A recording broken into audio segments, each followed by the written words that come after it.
मा खालामनानै थाङो साननानै दसे गेटआव बेरायफैदों। गाइस नोंथांमोना आंजों नायफालांदो जोंनि संकसनि गेटखौहाय। गेटआव दसे बेरायफैदों आं, नै गेटनि दैखौ हगारना होदों।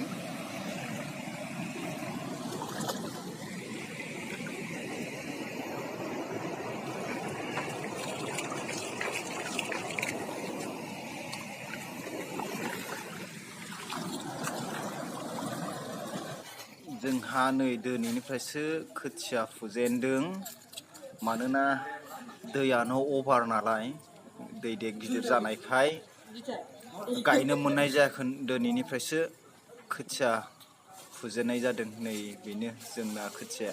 नोंथांमोननो आगोलनि भिडिअ'आवबो खोथियाखौ देखायनाय जाखादोंमोन। बै जाबाय मादैमोननि माइ गायनाय, बिस्रा गायगासिनो दङ। राइस नोंथांमोन